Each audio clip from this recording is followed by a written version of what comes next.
Good evening, everyone, and welcome to this production tonight. This is a stage reading of The Merry Wives of Windsor.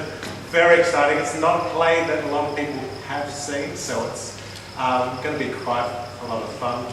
For tonight, we have no interval at all. We're running straight through.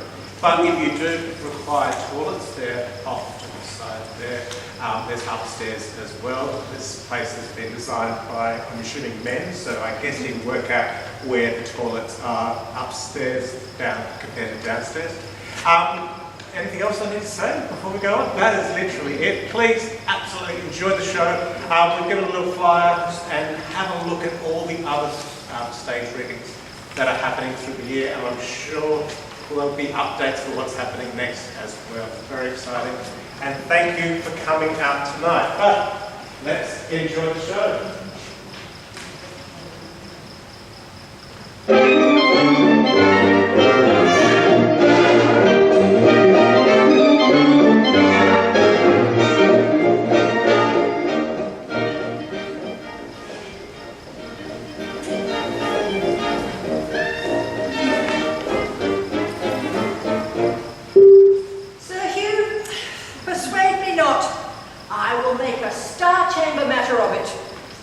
If he were 20 Sir John's Falstaffs, he shall not abuse Robert Shallow, Esquire. In the county of Gloucester, justice of peace. Aye, Cousin Slender. If Sir John Falstaff have committed disparagement unto you, I am of the church, and will be glad to do my benevolence to make atonements and compromises between you.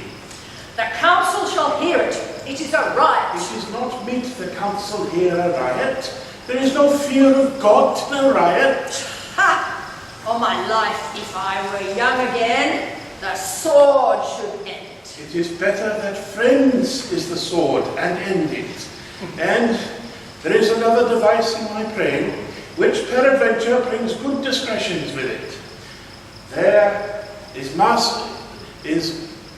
Anne Page, which is daughter to Master Thomas Page, which is pretty virginity. Mistress Anne Page, she has brown hair and speaks small like a woman. It is that very person, for all the others, just as you would desire.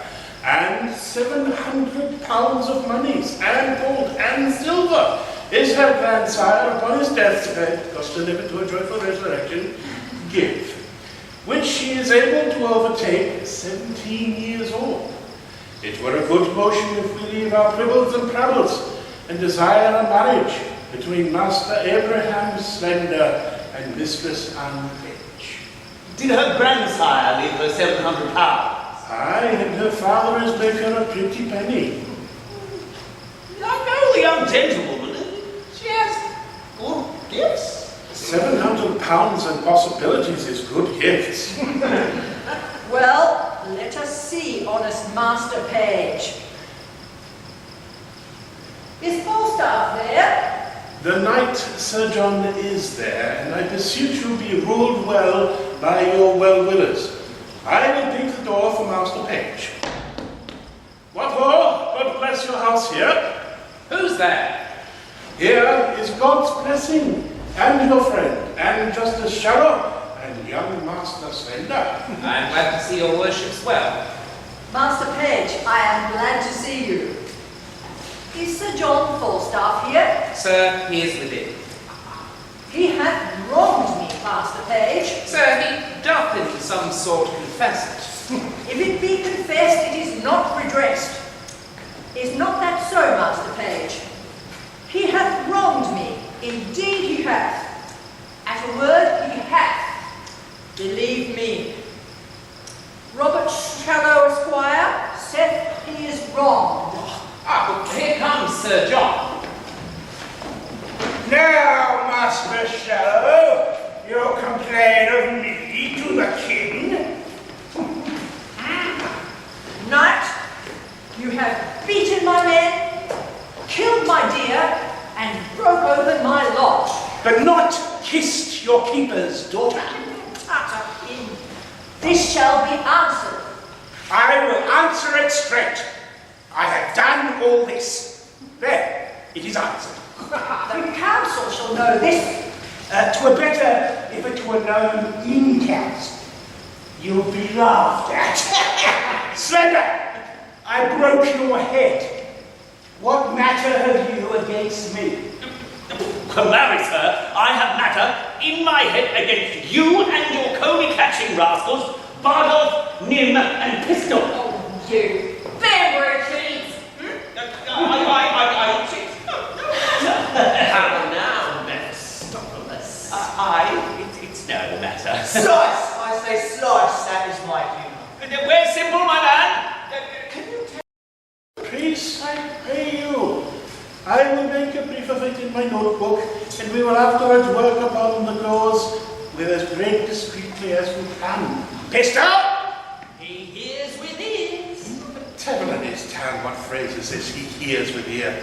Why, it is affectations. Pistol, did you pick Master Slender's purse? I, by these gloves!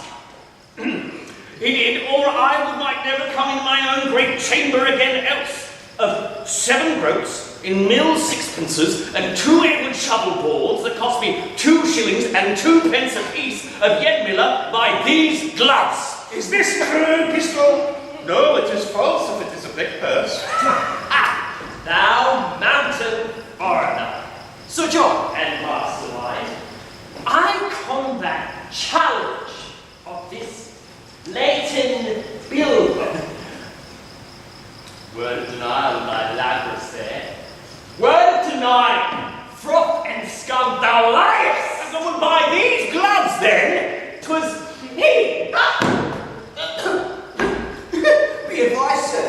Past good humans, I will say, marry, trap you if you run enough books humour on me. That is very noted it.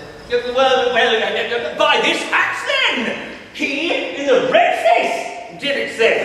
For though I cannot remember what I did when you made me drunk, yet I am not altogether an ass. What say you, Scarlett and John? Well, sir, for my part, I say the gentleman had drunk himself out of his 5 sentences.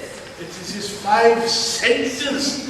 5 ignorances. And, being back, sir, was, as they say, cashiered. And so conclusions, past the careers. Aye, you spake in Latin too, but 'tis no matter, I'll ne'er be drunk again whilst I live, but in honest, goodly, civil company for this trick. If I be drunk, I'll be drunk with those that have the fear of God, and not with drunken knaves. So God judge me, that is a virtuous man. You hear all these matters denied, gentlemen. You hear it. Oh, nay, daughter, carry wine in. We'll drink within. Oh heavens! This is Mistress Anne Page?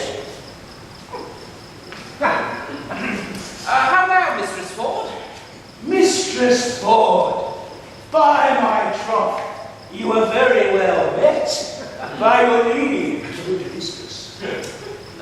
Wife, bid these gentlemen welcome. Come, we have a hot venison pasty to dinner. Come, gentlemen, I hope we shall drink down all unkindness.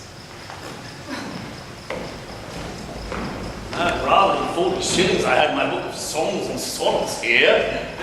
Now, Simple! Simple! Oh, where have you been? I must wait on myself, must I?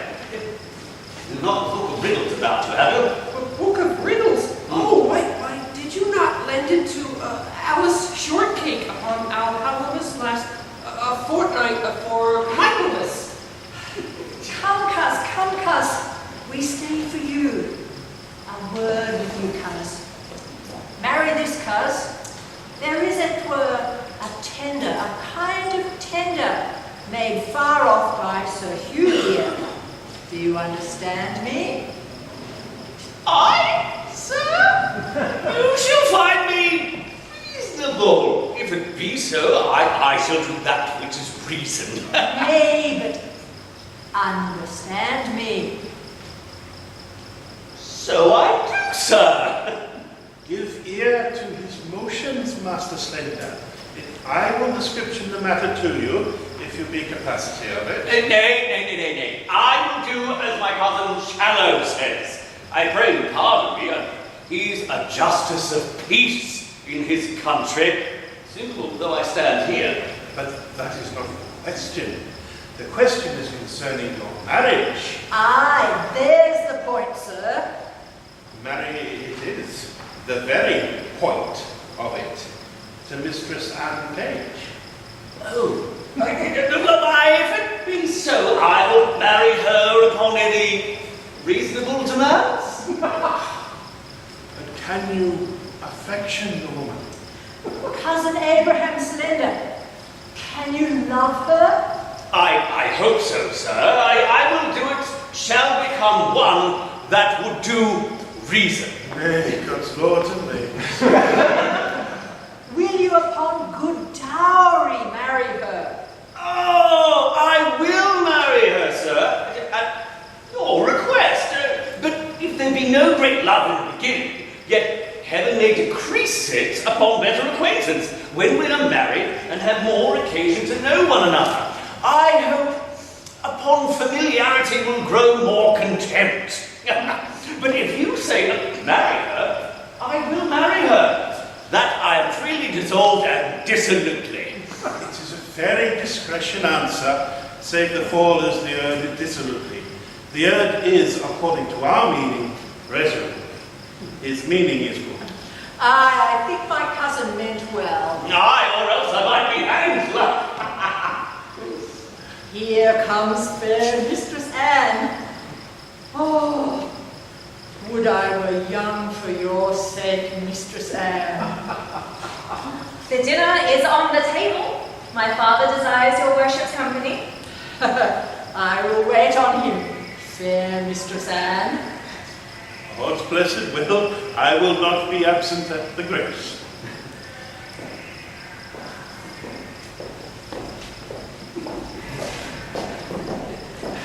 Will it please your Lord Worship to come in, sir?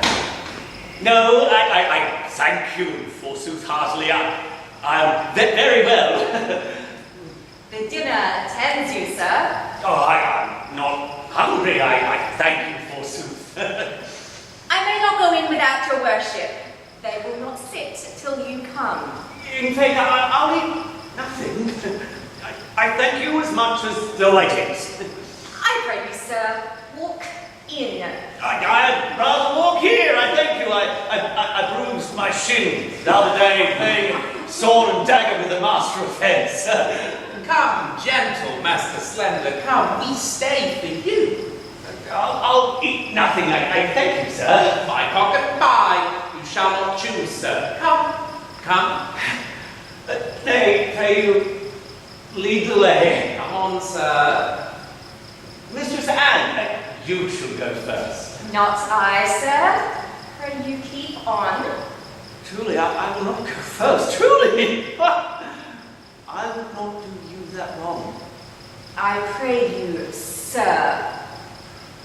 I'd rather be unmannerly than troublesome. You do yourself wrong indeed, love.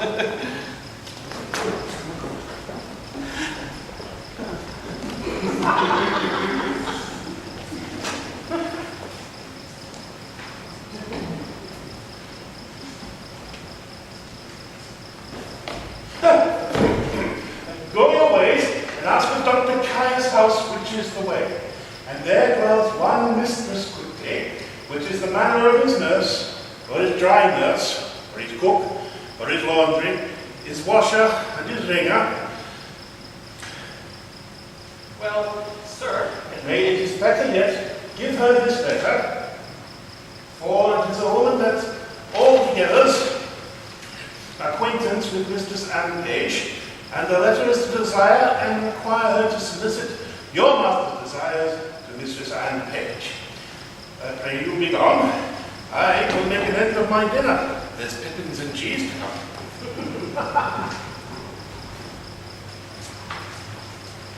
My hostess of the garter. What says my jolly rook? Speak scholarly and wisely. Truly, my hostess, I must turn away some of my followers.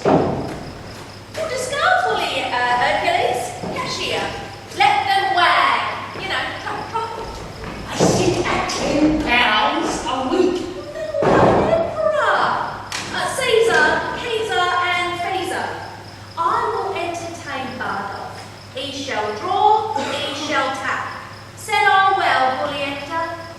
Do so, good head hostess, do so. I have spoke, let him follow. Let me see thee, froth and lime. I am at a word. Follow. Follow him. The tapestry is a good trade. It is a life that I've desired. I will try. Put down the spigot wheel.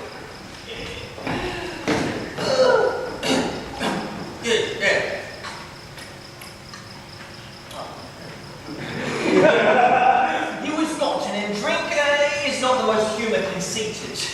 Well, sirs, I am almost out at heels. There is no remedy. I must coney catch.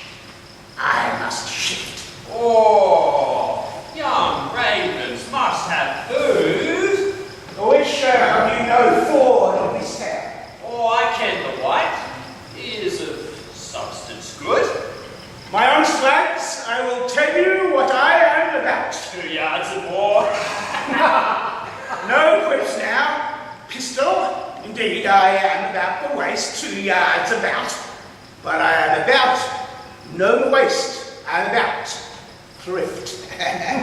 Briefly, I do mean to make love to Ford's wife. I spy entertainment. She discourses. She carves, she gives the air of invitation. I can construe the action of her familiar style, and the hardest voice of her behaviour to be English rightly is, I am Sir John Falstaff's. Oh, he hath studied her will and translated her will out of honesty into English. The anchor is deep. Will that humour pass? Now, the report goes, she has the rule of a husband's purse. He hath a legion of angels. He devils to entertain. And to her boy I say, Humour rises, humour me. The angels? I have written a letter to her, and there's another to Page's wife, who even now gave me good eyes too, examined my parts with most judicious legs. Sometimes the beam of her eyes gilded my foot. Sometimes my portly belly. Oh, she did so course over my exteriors with such a greedy intention that the appetite of her eye did seem to scorch me up like a boarding glass. Now there's another letter to her. She bears the purse too. They shall be my east and west, and I shall trade to them both. Go bear the letter to Mistress Page, and thou to Mistress Ford. We will thrive, lads. We will thrive. shall I, Sir Pandarus of Troy, with steel at my side, and Lucifer take all? I will no base humour. Here, keep your I will keep the havia of reputation. Oh, Robert, bear the letters lightly. Sail like my pinnace to the golden shores. Roads, hence, avant, vanish like hailstones. Go, trudge, plod away, in the hoof, seek shelter. Pack! Falstaff will learn the humour of the age. French thrift, you rogue, myself, and skirted Page.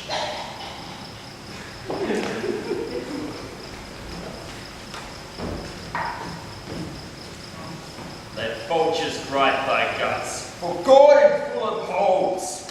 High and low beguiles, and rich and poor.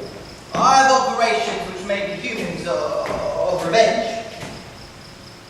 Thou revenge, I welcome that no star. with wit or steel. With both the humans. I will discuss the humour of this love to Page. And I to war shall eke unfold how Falstaff, vale, vile, his dove will prove his God. soft touch. I will incense Page to deal with poison when the revolt of mine is dangerous. That is my true humour. Thou art Mars of malcontents. I second thee. True power. What, John Rugby? John Rugby! John Rugby! John, got it. I'm Crowley. Go to the casement and see if you can see my master. Good master, Dr. Caius. Coming any faith you do, and find anybody in the house, it will be the old abusing of God's patience to the King's English.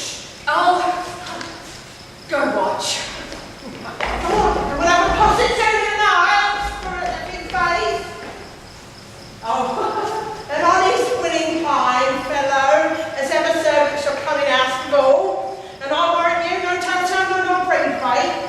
His worst fault is that he's given to prayer. He's something peevish that way, but nobody but he has his faults. And let that pass. Peter Simple, you said your name was? I, for fault of a better. And Master Slender's your master. I, forsooth. Does he not wear a great round beard like a glover's paring knife? No, forsooth. He has but a wee little face. Oh, a softly spirited man is he not? With a little yellow beard. I, forsooth. But he is as tall a man as his hands, and anything between this and his head. Oh, I should remember him. Does he not have hold up his head as it were a strut in his gait? Yes, indeed does he. Well, heaven send and Page no worse fortune. Tell Master Parson Evans I will do what I can for your master, and it's a good girl. Out! Whew. Oh, here comes my master. Oh, we shall all be shent. But run in here, good young man. Throw it into the closet, and he will not stay long. What don't happen? John, master. Go, John. Go and provide for my master. I doubt he be not well, and it comes not home. And down. What is you saying? I do not like these toys. Pray, go and fetch me in my closet une bouquet vert. A box! A green, a box. Do you intend what I speak? Huh? A green, a box. I forsooth, I'll fetch it you. I'm glad he did not himself.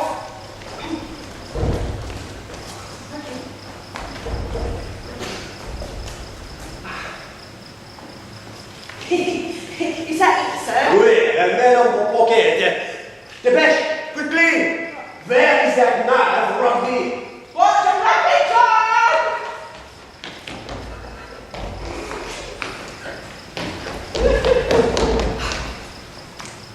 Yes, sir. You are Jean Rugby, and you are Jacques Rugby. Come, tuck your rapier and come after my ears to the goal, huh? Tis ready, sir. By my throat, I tied it too long. God's me qu'ai-je oublié? There is some simples in my closet that I will not for all the world I shall leave behind. I mean, if you find young man, there will be mad.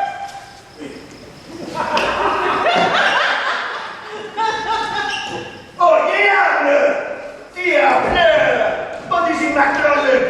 Villainy, Baron, Rugby, Baron. Good master, be content. Wherefore shall I be content, huh? The young man is an honest man. What shall the honest man do in my closet? There is no honest man that shall come in my closet. I beseech you, be not so phlegmatic. Hear the truth of it. It came of an errand to me from Parson Hugh. Then, I, forsooth, to desire church. Peace, I pray you. peace your tongue. Speak your tongue.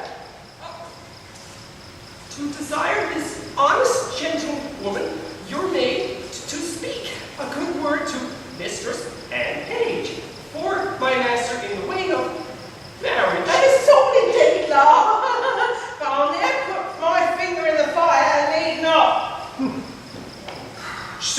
you send here? Robbie, buy me some pepper. Hurry you, editor.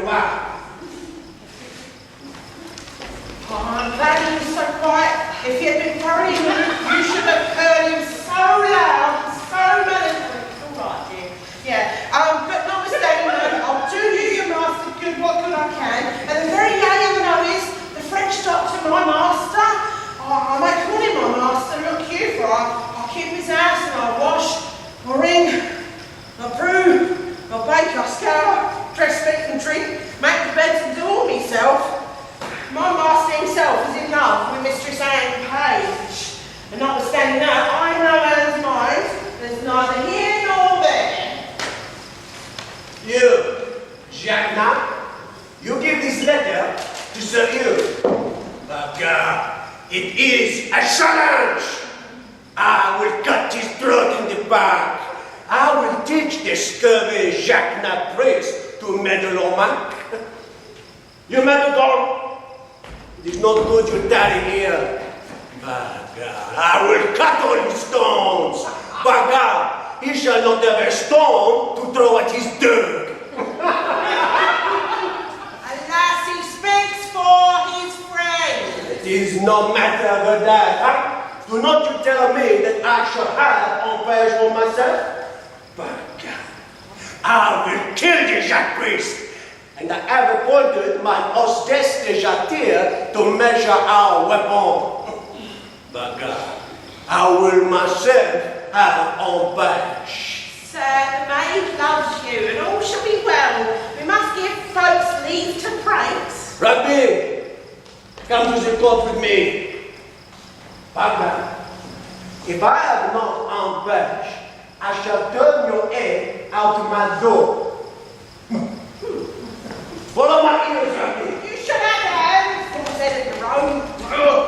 No, I know Anne's mind for that. Never a woman in Windsor knows more of Anne's mind than I do, and nor can do more than I do with her, I thank heaven. Who's within there? Oh! Oh! Who's there? Come near the house, I pray you. How now, good woman, how does that? Oh, well, the better. That is pleased your good worship to ask. What news? How does my pretty Mistress Page? Oh, in truth, sir, she is pretty and honest and gentle, and the one that is your friend, I can tell you by the way. I praise heaven for it. Shall I do any good thing yourself? Or shall I not lose my suit? Troth, sir, all is in his hands above, but notwithstanding, Master Benton, I'll be sworn on a book she loves you. And not your worship. A wolf above your eye. Yes, married, have I. Well, there my hands are tied. Good faith, it is such another land, but I detest an honest maid as ever broke bread. We are now as talk of that wall. I shall never laugh being that maid's company. But indeed she is given too much to melancholy and musing. But for you, well go too. Well, I shall see her today. Hold, there's more money for thee. Let me have my voice. Yeah. Neither harm. If thou seest her before me, commend me. All right. Well, in faith, if that we will, and I will tell your worship more of the walk the next time we have confidence from other wooers. Well, farewell. I am in great haste now. Well, to your worship. Truly an honest gentleman. Out upon it, what have I forgot?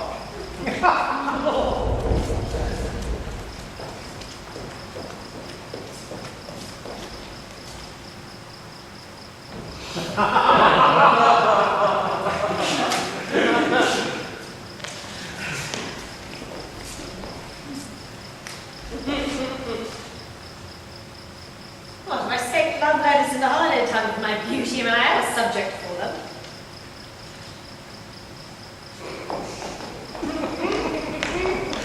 Let me see. Ask me no reason why I love you, for though love use reason for his precision, he admits him not to his counsellor. You are not young, no more am I.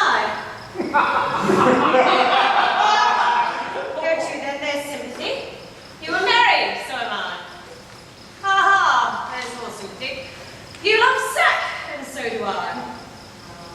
desire better sympathy.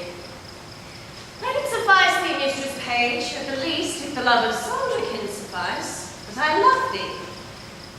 I will see thee, 'tis not a soldier-like phrase, but I say, love me, by me, thine own true knight, thy day or night, or any kind of light, for all his might for thee to fight. John Falstaff! Wicked, wicked world! One that is well nigh worn to pieces to show himself a young gallant! What an unwavering hate hath this Flemish drunkard picked, with the devil's name, out of my conversation, that he dares in this manner assay me! Why, he's not been thrice in my company. What should I say to him? I was then frugal of my mirth. Heaven forgive me! I'll exhibit a bill in the Parliament for the putting down of men. How shall I be revenged on him? For revenged I will be, sure as his guts are made of puddings. Oh, Mistress Page, trust me, I was going to your house. And trust me, I was coming to you. You look very ill. Oh, nay, I'll never leave that. I have to show to the contrary. Oh, Mistress Page, give me some counsel. What's the matter, woman? Oh, woman, if it were not for one trifling respect, I could come to such honor. Hang the trifle, woman. Take the honor. What is it? A dispense with trifles, what is it? If I would but go to hell for an eternal moment or so, I could be knighted. What? Thou liest, Sir Alice Fool. Here, read, perceive how I might be knighted. I shall think the worst of fat men as long as I have an eye to make difference of men's lives. How shall I be revenged on him? I think the best way were to entertain him with hope till the wicked fire of lust have melted him in his own grease. Did you ever hear the like? Letter for letter, but that the name of Page and Ford differs. To thy great comfort in this mystery of ill opinions, here's the prim brother of thy letter. But let thine inherit first, for I protest I never shall. I warrant he hath 1,000 of these letters writ with blank space, for different names. Sure! More. And these are of the second edition. He will print them, out of doubt, for he cares not what he puts into the press when he would put us to. I will find you 20 lascivious turtles ere one chaste man. When this is the very same, the very hand, the very word, what can he think of us? Nay, I know not, unless he knows some strain in me that I know not myself. He would never have boarded me in this fury. Boarding? Call you it. I'll be sure to keep him above deck. So lying, he come under my hatches, I'll never to see again. Let's be revenged upon him. I will consent to act any villainy against him that may not sully the chariness of our honesty. Oh, that my husband saw this letter would give eternal food to his jealousy. Oh, why, look, here he comes, and my good man too. He's as far from jealousy as I am from giving him cause, and that, I hope, is an unmeasurable distance. You are the happier woman. Let's consult together against this greasy knight. Come here. Well, I hope it be not so. Or hope as a curtailed dog in some affairs. Sir John, next thy wife. Why, sir, my wife is not young. He means both high and low, both rich and poor, both young and old. One with another, Ford. He loves the gallant or frayed. Ford, her king. Love my wife. Liver, burning hot, prevent. Or go thou like Sir Actaeon, he, with ringwood at thy heels. Oh, odious is the name. What name, sir? For horn, I say. Farewell, take heed. Have open eyes, for thieves do foot by night. Take heed ere summer comes, or cuckoo birds do sing.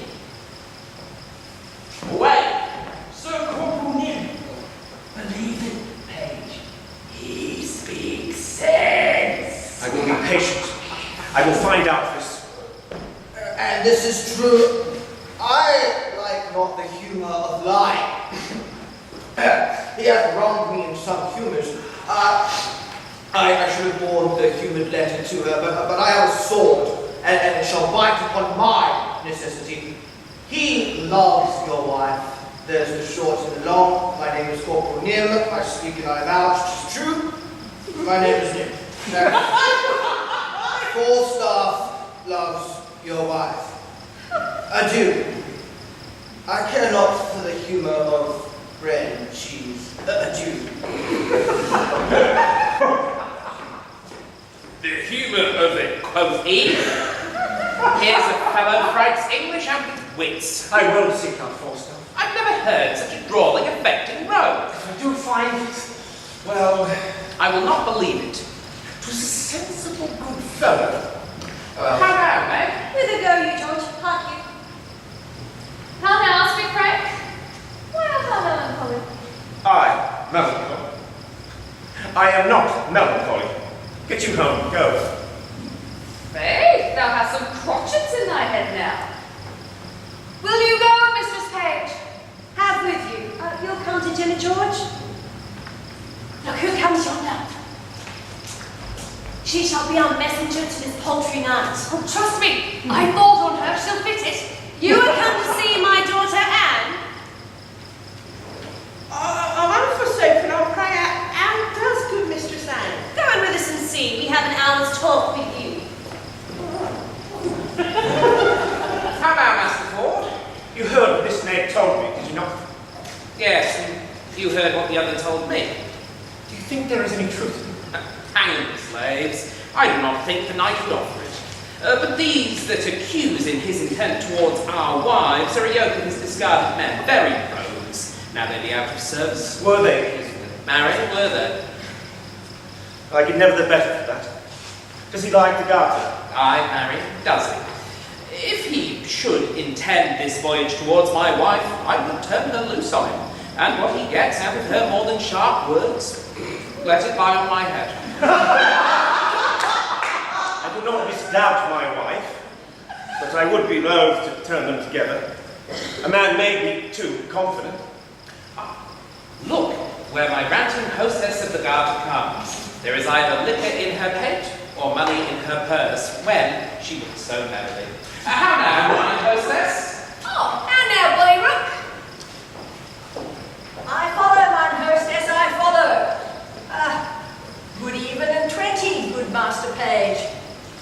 Master Page, will you go with us? We have sport in hand. Tell him, Cavalier Augustus, tell him, Bullyrook. Sir, there is a fray to be fought between Sir Hugh, the Welsh priest, and Caius, the French doctor. Good mind, hostess Agatha. Would What sayest thou, my Bullyrook? Will you go with us to behold it? My merry hostess had the measuring of their weapons, and I think have appointed them contrary places. For believe me, I hear the parson is no jester. Hark, I will tell you what our sport shall be. Hast thou no suit against my knight, my guest Cavalier? No, I protest. But I'll give you a pot or burnt sack to give me recourse to him. And tell him my name is Brooke. Just for a jest. My hand, bully. Thou shalt have egress and regress. Said I well? And thy name shall be Brooke. Is a merry night. Oh, will you go, Amirs? Have with you, my hostess. I've heard this Frenchman hath good skill with his rapier. Tut, sir, I could have told you more. In these times you stand on distance, your passes, staccatos, and I know not what. 'Tis the heart, Master Page, 'tis here, 'tis here. I have seen the time, with my long sword I would have made you 4 tall fellows skip like rats. Here, boys, here. Shall we wed? Have with you. I had rather hear him scold than fight. Though Pate be a secure fool and stands so firmly on his wife's frailty, Yet I cannot put off my opinion so easily. She was in his company at Page's house, and what they made there I know not. Well, I will look further into it. And I have a disguise to sound Falstaff. If I find her honest, that is not my labour. If she be otherwise, 'tis labour well bestowed. Sir, here's a woman would speak with you. Let her approach. Give your worship good morrow. Good morrow, good wife. Not so much, please, your worship. Good maid, then. I always born as my mother was the first hour I was born. I do believe the swearer. What with me? Shall I say a word in your worship's ear? A word or two? 2,000 fair women and I'll take you to hearing. There is one Mistress Ford, sir. I pray, come a little nearer these ways. I myself dwell with Master Dr. Caius. Well on, Mistress Ford, you say. Your worship says very true. I pray, your worship, come a little nearer these ways. I warrant thee nobody hears. Well, Mistress Ford, what of her? why, sir, she's a good creature. Lord, your worship's a wanton. Well, whoever forgive you, and all of us, I pray. Mistress Ford, come! Mistress Ford! Well, Mary, this is the short and the long of it.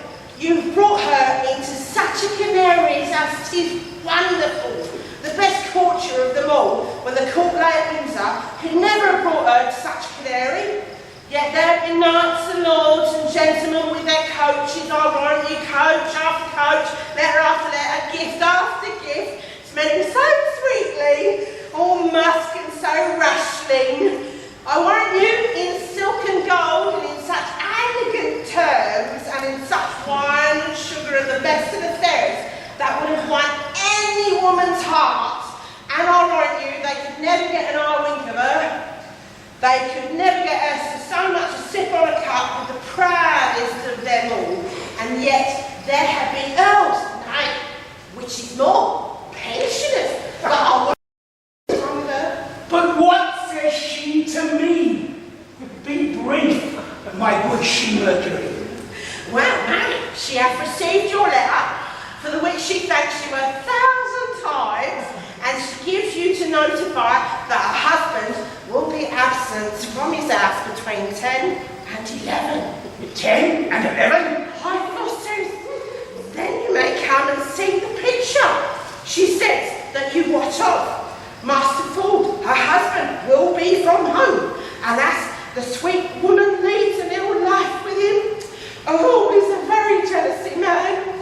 She leads a very frump-old life with him, good art. 10 and 11, woman, commend me to her. I will not fail her. Why, say well then, but I have another messenger to your worship. Mistress Page, and her hearty commendations to you too, right? And let me tell you in your ear, she's as virtuous, civil, modest wife, and one I'll tell you, that will not miss your morning nor evening prayer, as any is in Windsor, whoever they be. Yeah.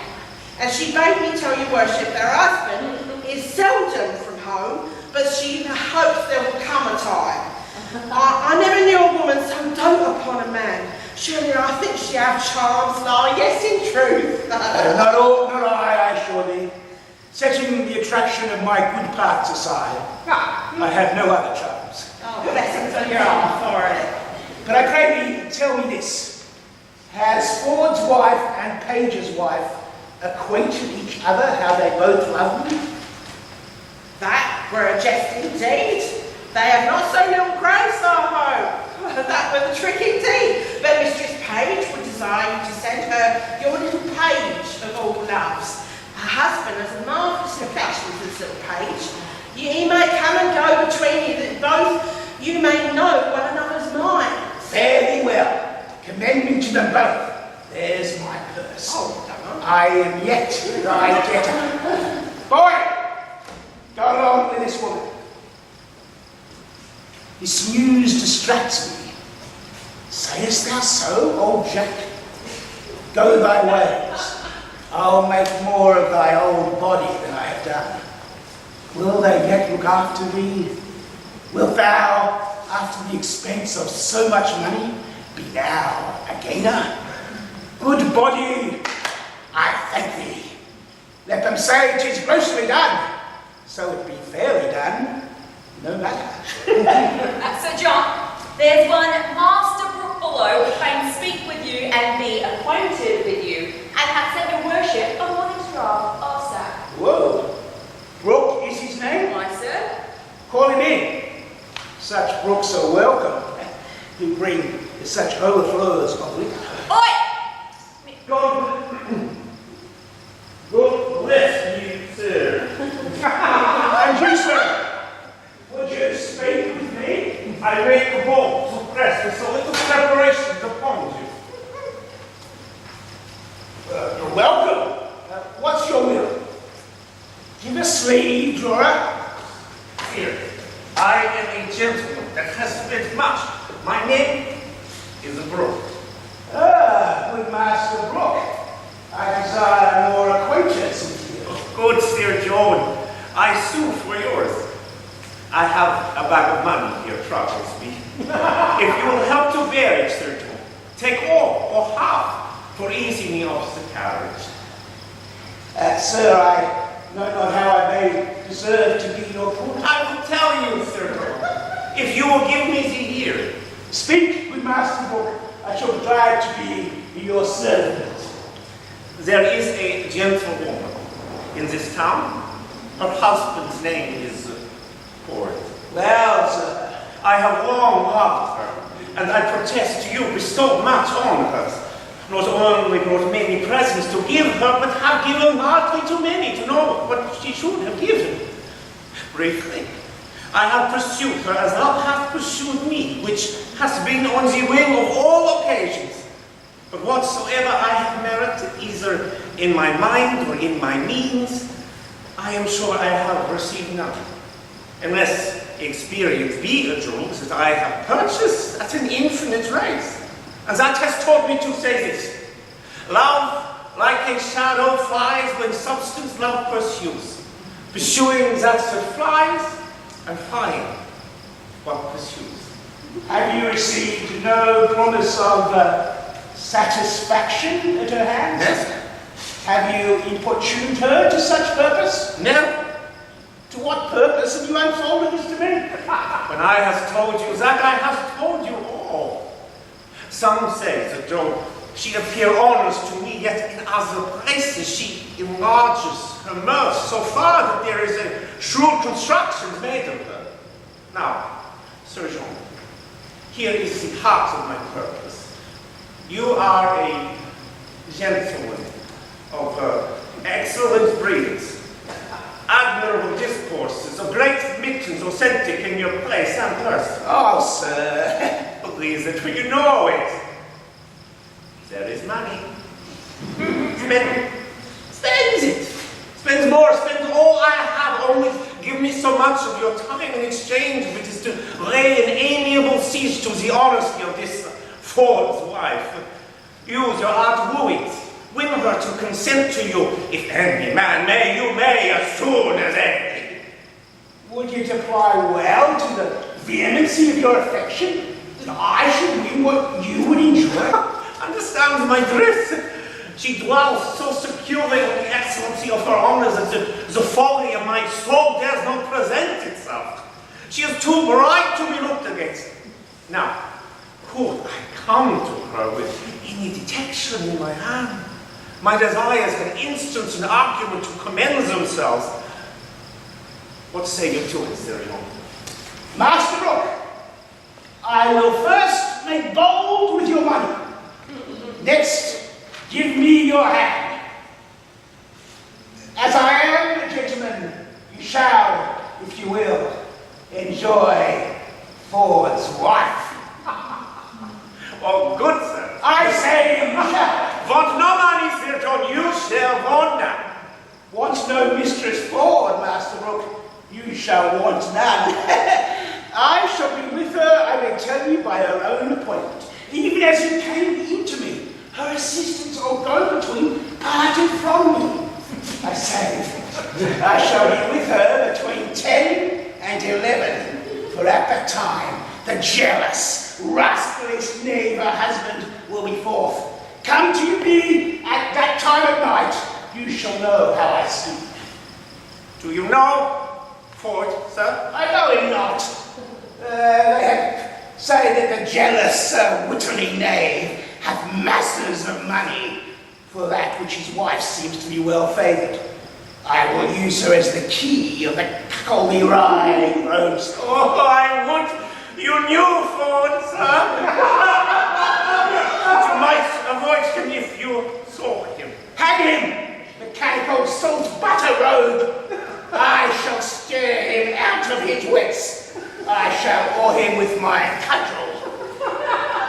Master Rook, thou shalt know I will predominate over the peasant, and thou shalt lie with his wife. Come to me soon.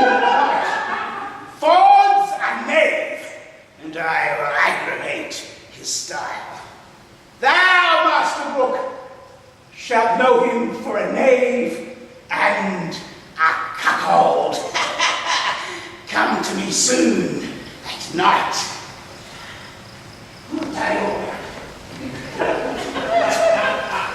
Damned peculiar rascal is this? My heart is ready to crack with impatience. Who says this is improvident jealousy?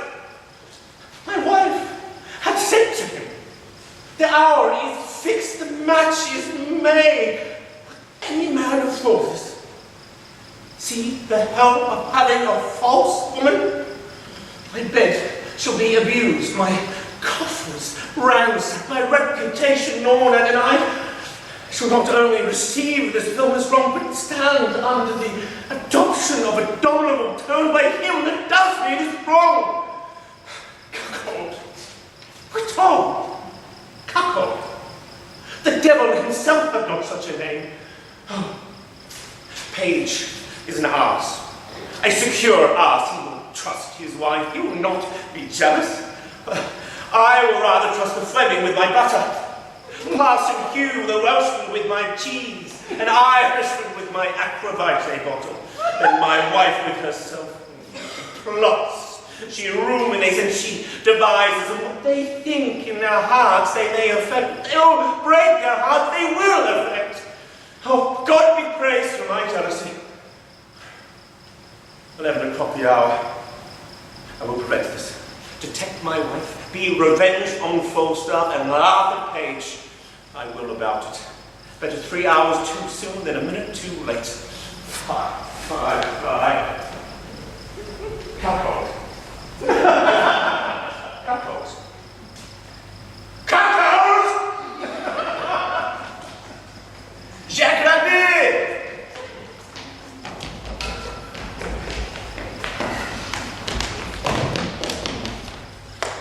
Sir, What is the clock, Jack? anyone got a watch? Or like a phone, smartwatch? Anything got time? Come on, you're not paying for this. So you guys, ain't ready? Oh, aren't you loves? Oh, look at you. 'Tis past the hour, sir. Sir, you promised to me. But he has safely shown that he is not gone. He has prayed his Father Vance that he is not gone. But Jacques Labbé is dead already if he be gone. Oh, he is wise, sir. He knew your worship could kill him if he came. But he is not dead so as I can kill him. Sit down up here, Jack, and I will tell you how I will kill him. Alas, sir, I cannot think. Villainy! Take your rapier! His company. God bless thee, my doctor. God save you, Master Dr. Caius. Now, good Master Doctor. Give you a borrow, sir. Let's be on you. 1, 2, 3, 4. And count for. To see thee fight, to see thee find, to see thee traverse, to see thee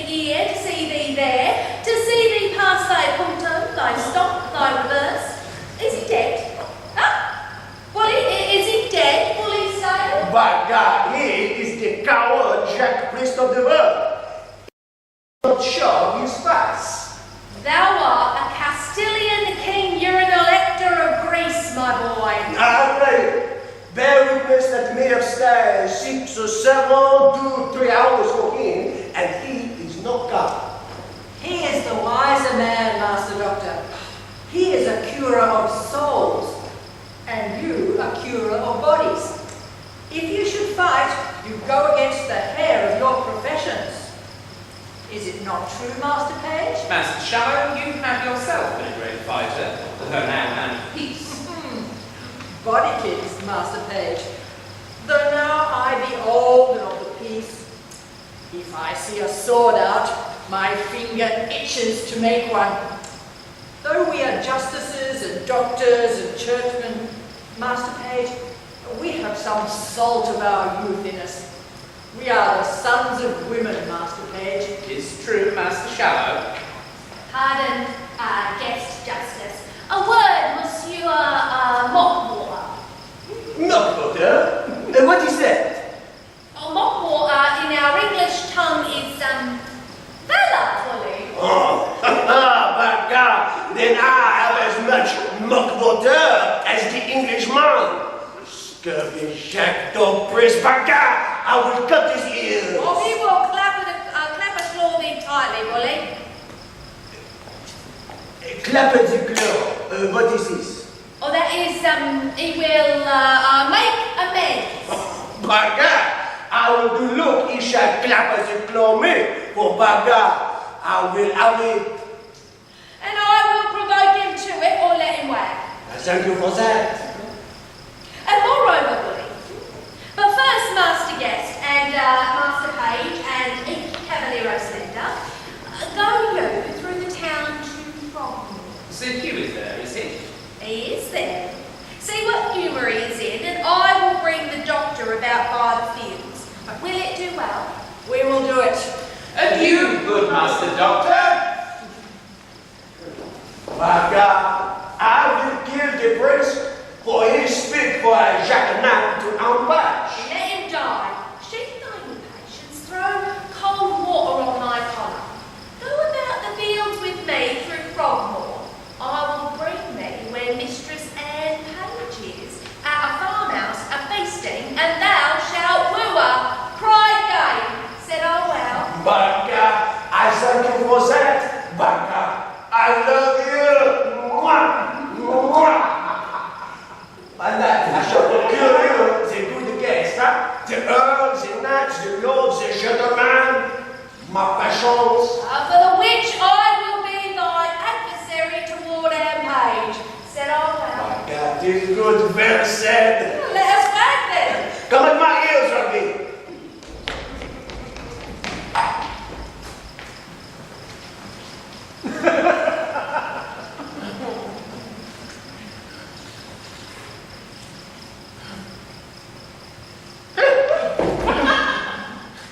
You now, good Master Slender Servingman, and friend Simple by your name, which way have you looked for Master Caius that calls himself Doctor of Physic? Oh, very good, sir. The penny board, the park board, every way. Oh, Windsor way, and every way. But the town way. I most vehemently desire you will also look that way. Oh, I will, sir.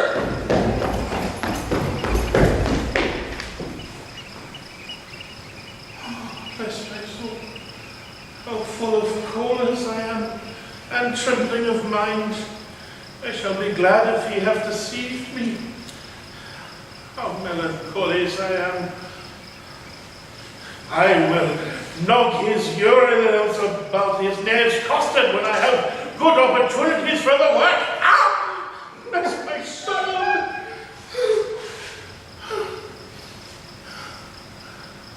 Who shall rivers, whose bars, melodious birds sing madrigals, there will we make a bed of roses, and 1,000 fragrant posies. Oh, mercy on me, I have a great disposition to cry.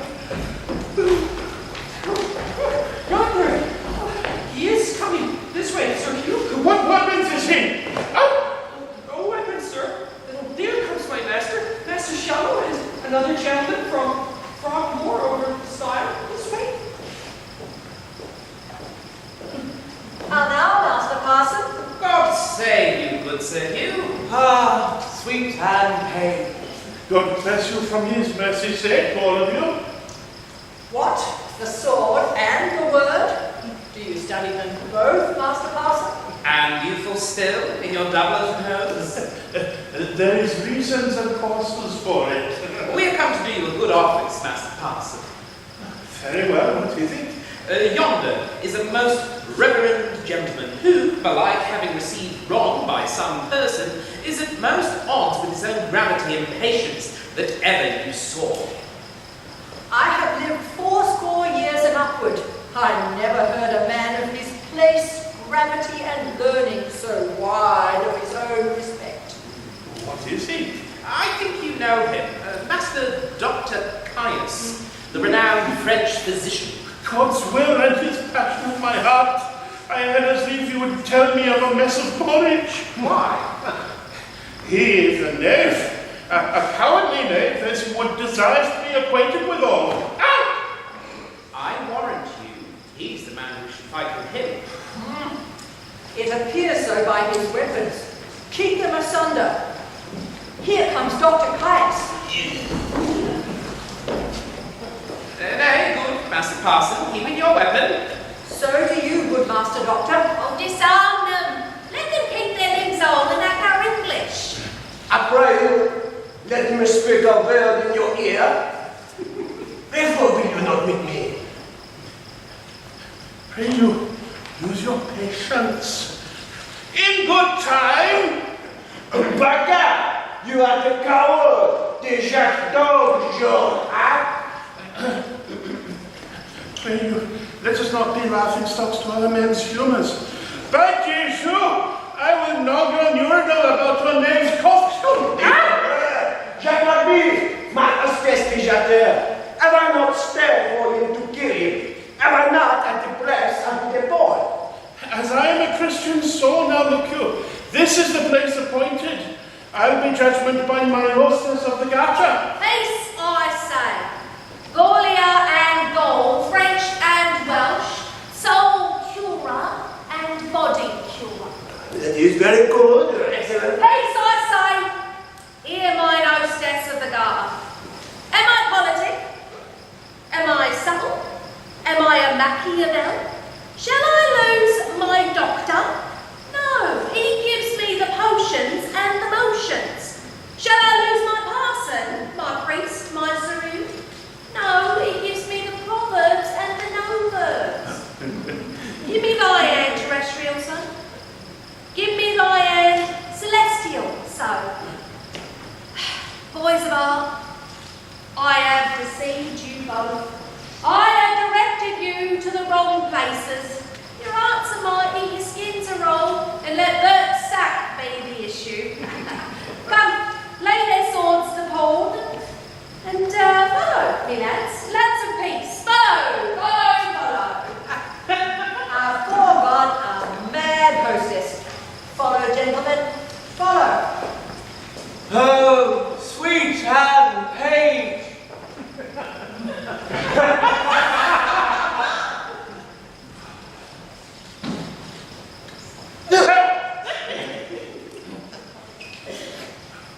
Do I perceive that? Have you made the short of accent? Oh, this is well. She has made us his laughing stock. I desire you that we may be friends, and let us knock our brains together to be revenged on this same scurvy, gogging companion, the hostess of the Garter. But now, with all my heart, she promised to bring me weight and punch. But she deceived me too. Well, I will smite his noddles. Pray you follow.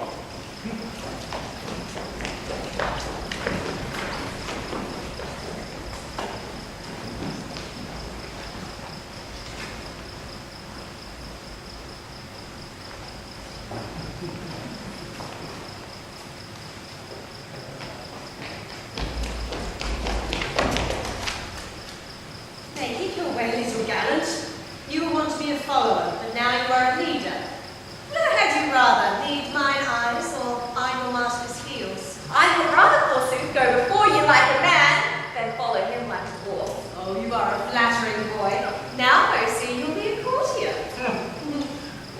Mistress Page. Whither go you? Truly, sir, to see your wife. Is she at home? Aye, and desire that she may hang together for want of company. I think, if your husband would get you two would marry her. Be sure of that. 2 other husbands. Where had you this pretty weathercock? I cannot tell you what the Dickens his name is. My husband had of him. Oh, what do you call your nice name, Sarah? Sir John Falstaff. John Falstaff. I can never hit on his name. Is your wife at home indeed? Indeed she is. I'll buy your leave, sir. I am sick until I see her. Speak me bright. Had any eyes, had he any thinking? Sure, they sleep, he had no use for them. Why, this boy will carry a letter 20 miles as easy as a cannon will shoot point blank 12 score. He pieces out his wife's inclination. He gives her for emotion and advantage, and now she's going to my wife, and Falstaff boy with her. Good plots they are laid, and our revolted wives share damnation together. Well, I will take him. Then torture my wife.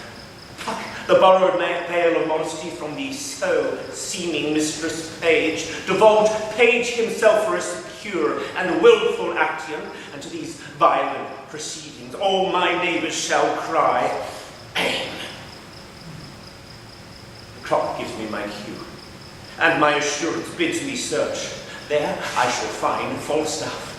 I shall be rather praised for this than not, for it is as positive as the earth is firm that Falstaff is there. I will go. Ah, well met, Master Ford. Trust me. I have good cheer at home. I pray you all go with me. I must excuse myself, Master Ford. So must I, sir. We have appointed to dine with Mistress Anne. I will not break with her for more money than I'll speak of. We have lingered about a match between Anne Page and my cousin Slender, and this day we shall have our answer. I hope I have your goodwill, Father Page. You have, Master Slander. I stand wholly for you. But my wife, Master Doctor, is for you altogether. Baga, and the man is allowed me. My nurse would please tell me so much. What say you to young Master Fenton? He capers, he dances, he has eyes of youth, he writes verses, he speaks holiday, he smells April and May. He will carry it, 'tis in his buttons he will carry it. Not by my consent, I promise you. The gentleman is of no hand. No, he shall not knit a knot with his fortunes with the finger of my substance. If he take her, let him take her simply. The wealth I have waits on my consent, and my consent goes not that way. I beseech you heartily, some of you go home with me to dinner. Besides your tea, you shall have sport. I will show you a monster. Master Doctor, you shall go. So shall you, Master Page, and you, Sir Hugh. Well, fare you well. We shall have the freer wooing at Master Page's.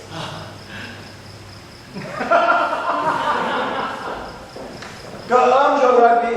I come along. Well, farewell, my aunt. I will to my honest knight Falstaff and drink canary with him. I think I shall drink in pipe wine first with him. I will make him dance. We'll go, gentlemen. Out with you to see this monster.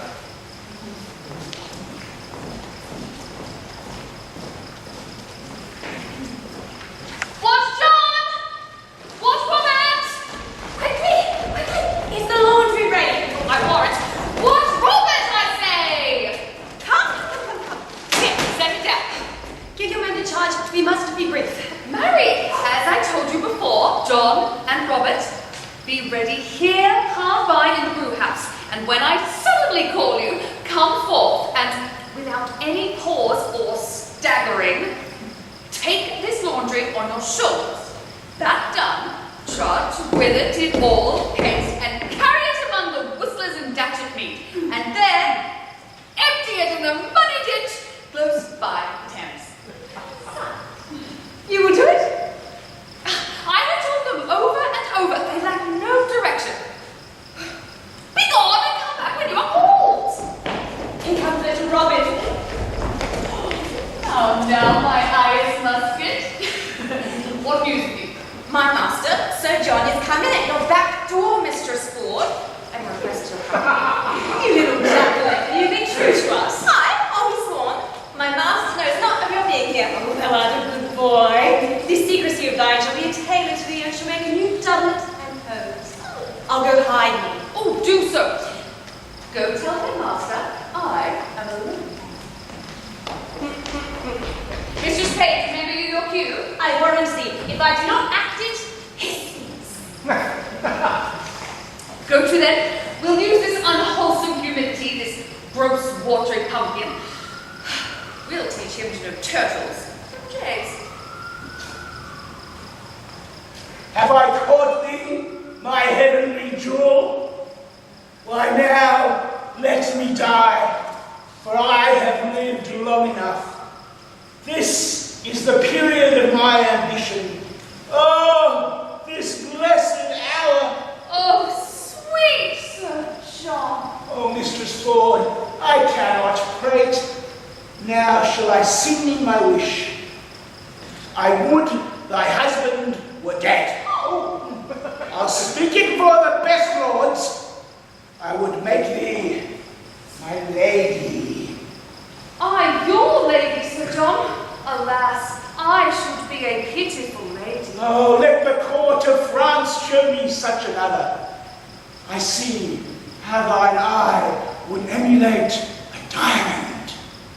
Thou hast the right archy beauty of the brow that becomes the ship tire, the tire of elegant, or any other tire of Venetian admittance. A plain pity, Sir John.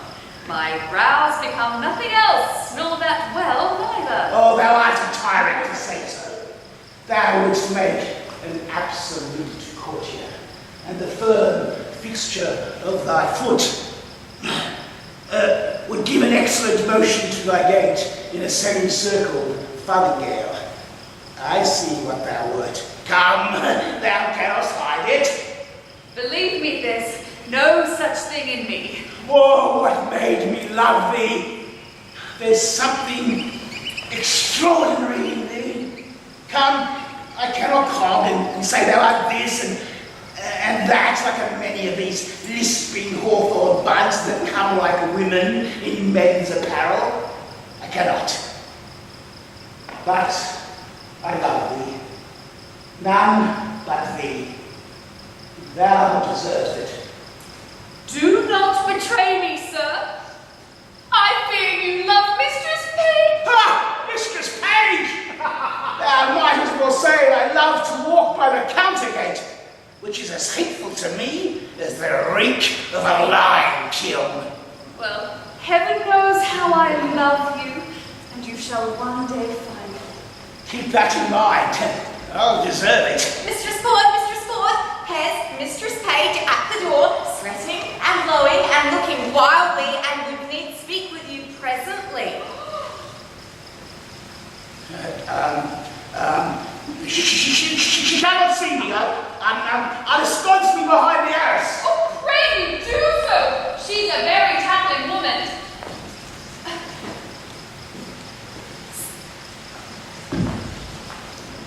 What's the matter? How now? Oh, Mistress Ford, what have you done? Your shame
you have a friend here, convey him out.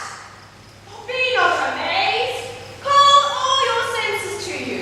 Defend your reputation or bid farewell to your good life forever.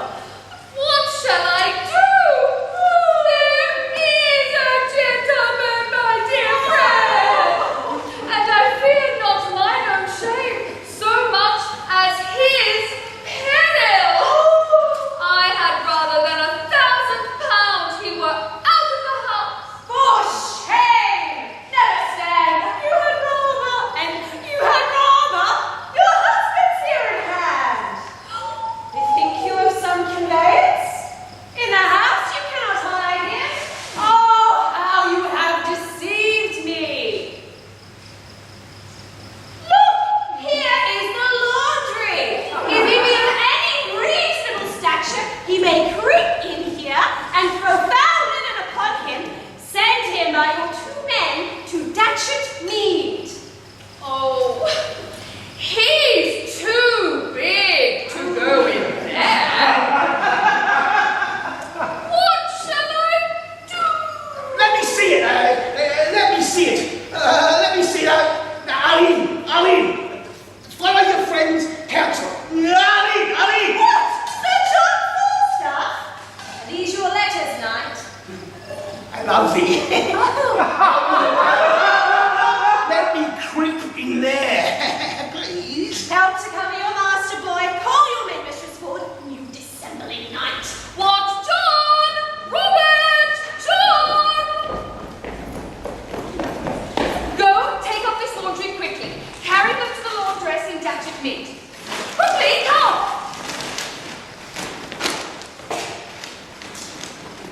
Pray, come here. If I suspect without cause, like a leg sport me, then let me be your jester. I deserve it. How now?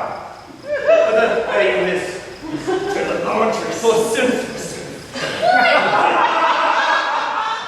Why, what have you to do with it, they fairies? You were the best metal with couple. But I would I could wash myself of the buck, eh? Buck, I warrant you, buck, and not the season too, it shall appear. Gentlemen, here be my keys, ascend my chambers, search, seek, find out, our warrant will unkennel the fox. Good Master Ford, be contented. You rob yourself too much. True, Master Page. Up, gentlemen, you shall see sport anon. Follow me, gentlemen. This is very fantastical humours and jealousy. My God, it is not the fashion in France. It is no jealousies in France. Nay, follow him, gentlemen. See the issue of his search. Is there not a double excellency in this? I know not which pleases me better, that my husband is deceived, or surgeon. What a take was he in when your husband asked me within the laundry. I think my husband had some special suspicion of Falstaff's being here. I never saw him so gross in his jealousy until now. I will lay a plot to try that, and we will yet have more tricks with Falstaff. Shall we send that foolish carrier Mistress quickly to him, and excuse his throwing into the water, and give him another hope to betray him to another punishment? We will do it. Let him be sent for tomorrow, 8 o'clock, to have amends. I cannot. Maybe the need brag, but that was not once. Heard that? You use me well, Master Ford, do you? Aye, I do so. Oh, heaven make you better than your thoughts. Amen. You do yourself mighty wrong, Master Ford. Aye, I must bear it. If there be anybody in the house, and in the chambers, in the coffers, and in the presses, heaven forgive my sins at the day of judgment. My God, no right to, there is nobody's. Fie, Master Ford, are you not ashamed? What spirit, what devil suggests this imagination? I would not hang your distemper for this kind for wealth of Windsor Castle. It's my fault, Master Page. I suffer for it. You suffer for a bad conscience. Your wife is as honest a woman as I will desire among 5,500 too. My God, I see it is an honest woman. Well, I promise you dinner. Come walk in the park. I pray you, pardon me. I will hereafter make known to you why I have done this. Come, wife. Come, Mistress Page. I pray you pardon me. Pray heartily, pardon me. Let's go, gentlemen, but trust me, we'll not. I do invite you tomorrow morning to my house for breakfast. After, we'll be burning together. Shall it be so? If there is one, I shall make two in the company. If there be one or two, I shall make a deter.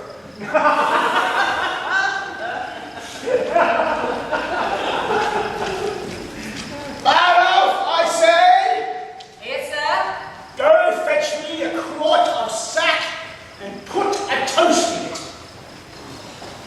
Have I lived to be carried in a laundry barrow like a batch of Bush's offal and to be thrown in the Thames? Well, if I be served such another trick, I'll have my brains taken out and bartered and give them to a dog for a New Year's gift. Splud, the rogues slighted me into the river with as little remorse as they would have drowned a litter of puppies. 15 to the litter. And you know by my size that I have a certain alacrity in sinking. If the bottom were as deep as hell, I should still drown. I had been drowned, but the shore was shelvy and shallow.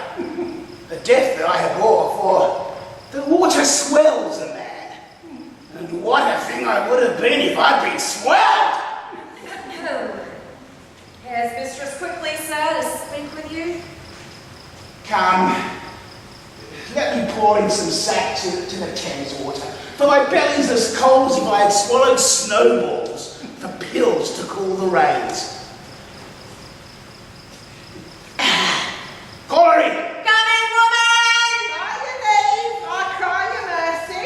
Give your worship good morrow. Take away these chalices. Go brew me a pottle of sack finally.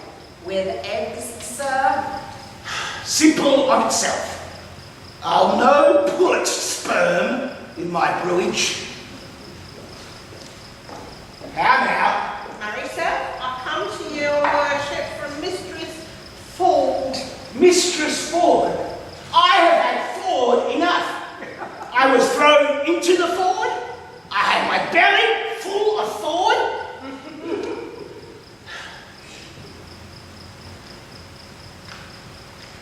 Now that's the good day, good heart. That was not her fault. She does so take on with them men. They mistook their erection. So did I mine. To build upon a foolish woman's promise. Well, she laments, sir, for it, that it would yearn your heart to see it. Her husband goes this morning a-burning, and she desires you once more to come to her between 8 and 9. I must carry over quickly. She'll make you amends, I'll warrant you.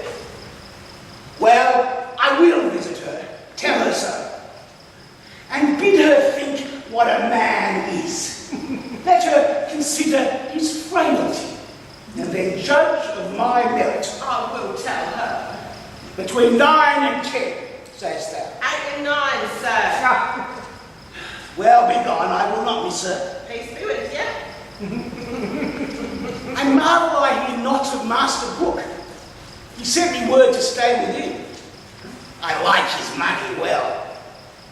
Oh, here he comes. God bless you, sir. Now, Master Brooke, you come to know what hath passed between me and Ford's wife? That indeed, Sir John, is my business. Mr. Brooke, I will not lie to you. I was at her house the hour she appointed me. And sped you, sir. Very ill-favouredly, Master Brooke. How so, sir? Did she change her determination? No, Master Brooke. But the peaking cornuto of her husband, Master Brooke, dwelling in a continual alarm of jealousy, comes me in the instant of our encounter, after we embraced, kissed, protested, and as it were, spoke the prologue of our comedy. And at his heels, a rabble of his companions, thither provoked and instigated by his distemper. And for sooth, to search his house for his wife's love. What? While you were there? While I was there! And did he search for you and could not find you? You shall hear.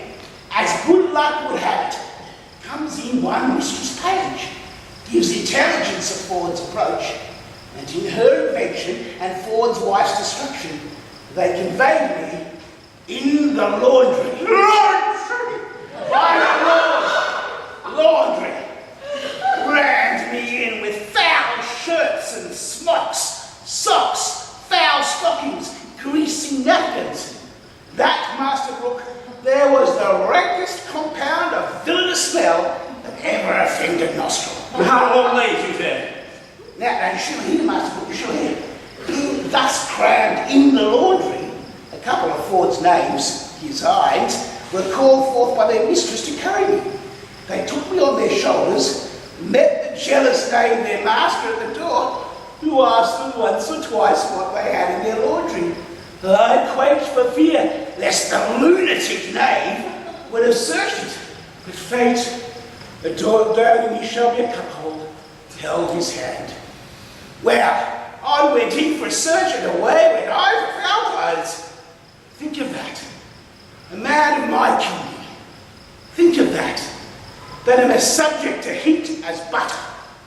A man of continual dissolution and thaw.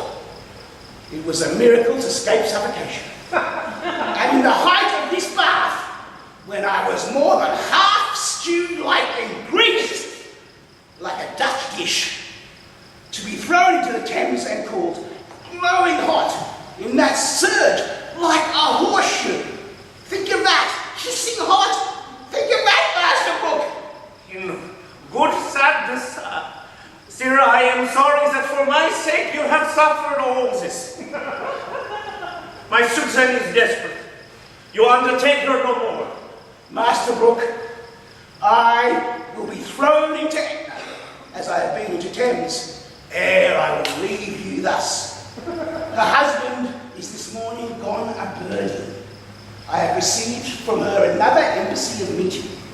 'Twas 8 and 9, between 8 and 9, Master. 'Tis past 8 already, sir. Is it? I will address me to my appointment. Come to me at your convenient leisure, and you shall know how I speak, and the conclusion shall be crowned with you enjoying her. Adieu! You shall have her, Master Brooke. Master Brooke, you shall cuckold Ford.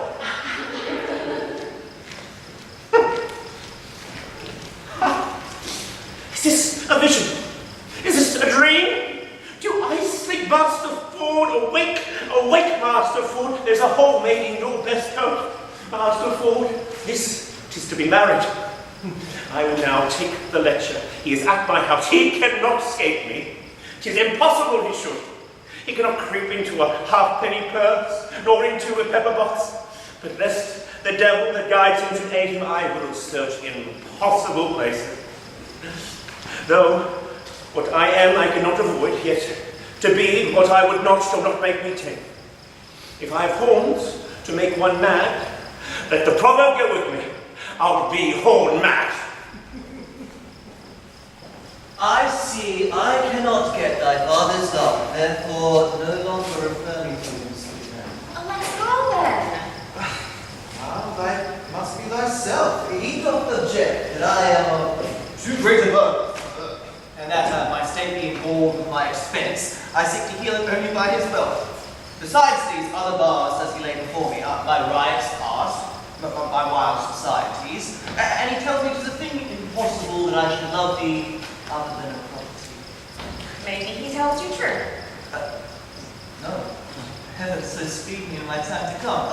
Albeit, I will confess that my father's wealth was the first motive I used thee. Yet, and wooing thee, I found thee more valuable than stamps and gold of sums and sealed bags, and it is the very riches of thyself. And now I Gentle Master Fenton, yet seek my father's love, still seek it, sir. If opportunity and humblest suit cannot attain it, why then, not you first.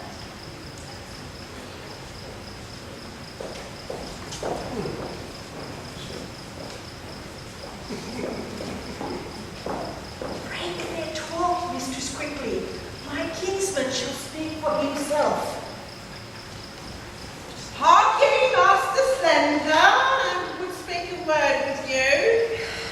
I come to him. Oh, this is my father's choice. Oh, what a world of vile, ill-favoured folks. Looks handsome and 300 pounds a year. How does my good Master Fenton pray you a word with you? She's coming to her cousin. Oh boy, thou hadst a father. I hadst a father, Mistress Anne. My uncle can tell you good jests of him. Mistress Anne, my cousin loves you. Aye, that I do, as well as I love any woman in Gloucestershire. He will maintain you like a gentlewoman. Aye, that I will come, cut and long tail, under the degree of a squire. He will make you 150 pounds jointure. Good Master Shallow. Let him woo for himself. Mary, I thank you for it. I thank you for that good comfort. She calls you, cuz. I'll leave you.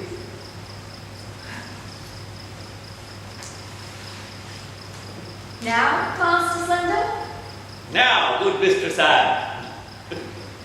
what is your will? My will? Odds heartlings, that's a pretty jest indeed. I ne'er made my will yet, I thank heaven. I mean, I'm not such a sickly creature, I give heaven praise. I mean, Master Slender, what would you with me? Oh, truly for mine own part, I will little or nothing with you. Your father and my uncle have made motions, it would be my luck. So, if not, happy man be his dole. They can tell you how things go better than I can. You can ask your father. Here he comes now. Now, Master Slender, love him, daughter Anne. Why, how now?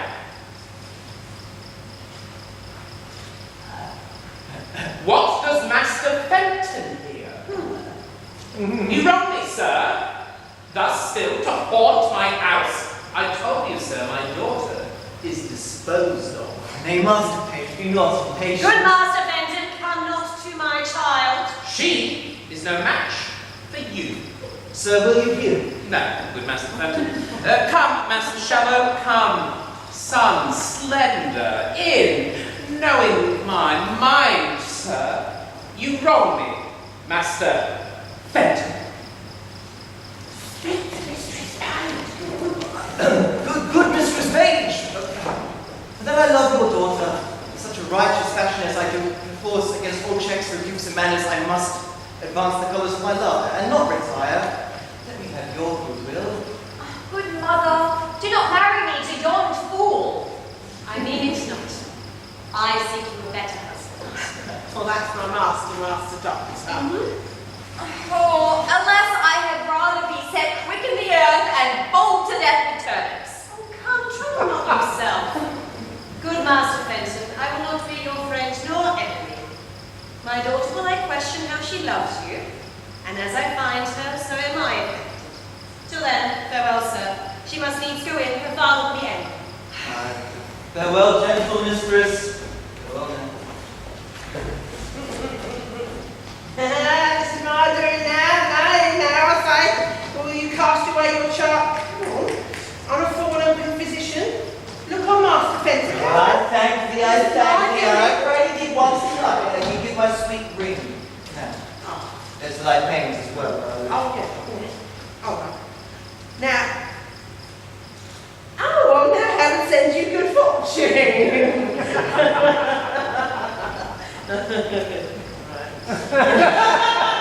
Kind heart, yeah. A woman would run through fire and water for such a kind heart. And yet I would my master, Mistress Anne Page, or I would Master Slender had her, or in sooth I would Master Fenton had her. I'll do what I can for all three of them all, for so I promise I'll be as good as my word, especially for Master Fenton. Well, I must be of another errand. What a beast I am to slack a bit. See ya. Mistress Ford, your sorrow hath eaten up my sufferance. I see you are as obsequious in your love and I profess requital to a hair's breadth. Not only Mistress Ford in the single office of love, but in all the accoutrements, compliments, and ceremony of it. But be sure of your husband now. He's a birding, sweet Sir John. What ho! Gossip Ford, what ho! Step into the chamber, Sir John.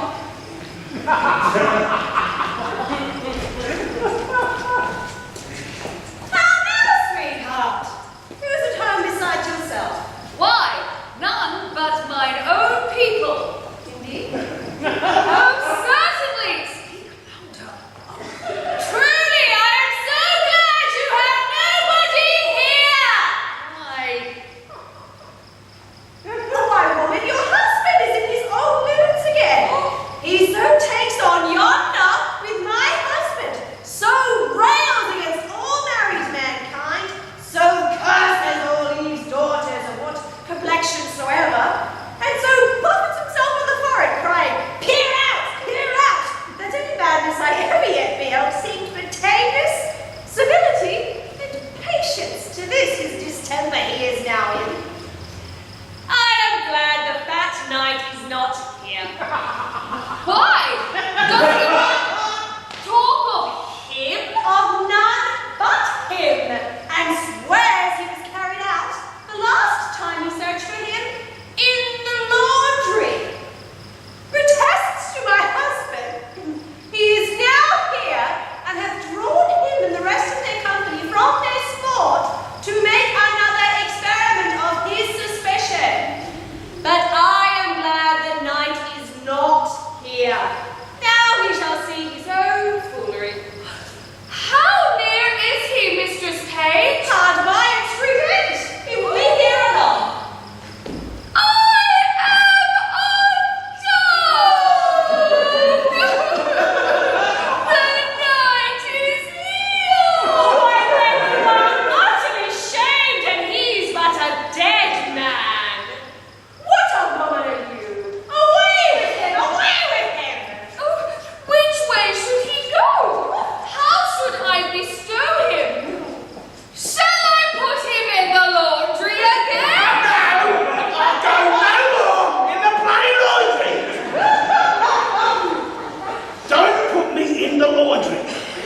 May I not go out? Here he comes. Alas, 3 of Master Ford's brothers watch the door with pistols. Oh, and none shall issue out. Otherwise you might slip away ere he came. What shall I do? Well, there is no hiding you in the house. I'll go out then. If you go out of your own semblance, you die, Sir John. Unless you go out disguised. Oh, how might we disguise him? Alas, the day! I know not. There is no woman's gown big enough for him. Otherwise he might so escape. Good hearts, devise something. Any extremity rather than a mischief. My maid's aunt, the fat woman of Brentford, has a gown above. On my word, we'll serve him. She's as big as he is. Run up, Sir John. Go, sweet Sir John. Quick, we'll cut fresh and straight, but on the gown while.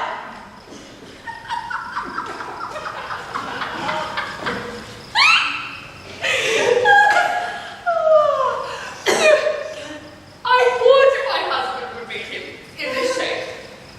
He cannot abide the old woman of Brentford. He swears she's a witch, forbade her my house, and hath threatened to beat her.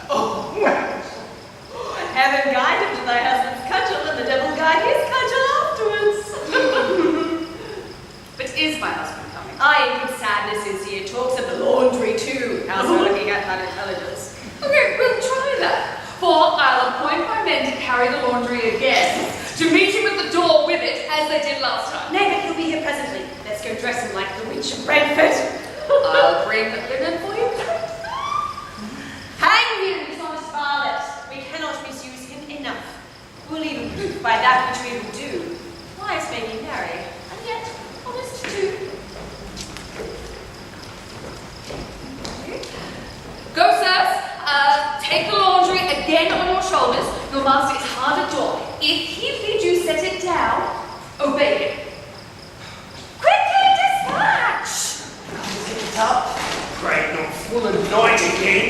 Never bears leaving so much lead. Ah, but if it prove true, Master Page, have you any way to unfool me again? Set down the laundry then. Somebody call my wife. Now shall the devil be shamed. What? Wife! Come forth, I say! Behold, what honest clothes you send forth to reach it. Why, this passage, Master Ford. You are not to go loose any longer. You must be pinioned. Well, this is lunatics. This is mad as a dog. Indeed, Master Ford, this is not well, indeed. So say I too, sir. Come here, Mistress Ford. Mistress Ford. The honest woman. The modest wife, the virtuous creature that had the jealous fool to her husbands. I suspect without cause, mistress, do I? Heaven be my witness if you suspect me in any dishonesty. Well said, brazen face. Hold it out. Come forth, sir! This passes. Are you not ashamed? I shall find you alone! It's unreasonable. Come away. Empty, I say. Why? Man, why? Master Page, as I am a man, there was one conveyed out of my house yesterday in this laundry. Why, may not he be here again? In my house, I am sure he is. My intelligence is true. My destiny is reasonable.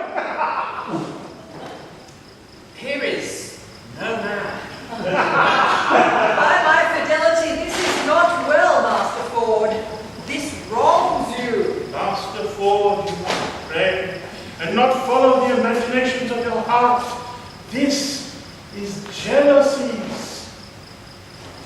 Well, he's not here, I see, for. No. Nor nowhere else but in your brain. Hope to search my house this one time. If I find not what I seek forever, be your tables full. Satisfy me once more, search with me. What ho, Mistress Page? Come you and the old woman down. My husband will come into the chamber. Old woman? What old woman is that? Why, it is my maid's Aunt of Brentford. Witch! Queen Rose, Catherine, Queen, have I not forbid her in my house? She works by charms, by spells, by the figure, and such doggery as this is beyond our element. We know nothing. Come down, you witch! You hag, you! Come down, I say! Oh, nay, good sweet husband, good gentleman, let him not strike the old woman. Come, Master Pratt, Mother Pratt, give me your hand. Well, crack her! Out of my door, you witch! You lie! You faggot! You polecat! You running! Out! I'll come to you! I'll want you tile! Are you not ashamed? I think you have killed the poor old woman. Nay, he will do it. Won't this credit for you? Witch! By yea and no, I think the woman is a witch indeed. I like not when a woman has a crepe beard. I spy a great beard under the muffler. Will you follow, gentlemen? I beseech you, follow. See the issue of my jealousy. If I cry out thus upon no trail, never trust me when I open again. Let's obey this humour a little further. Come, gentlemen.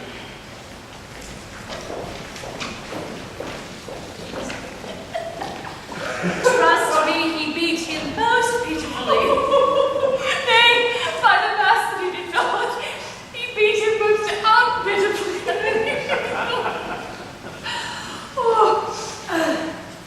What think you? May we, with the warrant of womanhood and the witness of a good conscience, pursue him in further revenge? The spirit of wantonness is sure scared out of him. He will never, I think, in the way of waste, tempt us again. Shall we tell our husbands how we have served him? Yes, by all means. It if it be but to scrape the figures out of your husband's brains. If they can find it in their hearts, the poor, unvirtuous Platonite shall be any further afflicted, we too shall still be ministers. Our warriors will have been publicly shamed. But methinks there would be no period to the jest should we not be publicly shamed. Come to the forward with it then, shape it. I would not have things cool.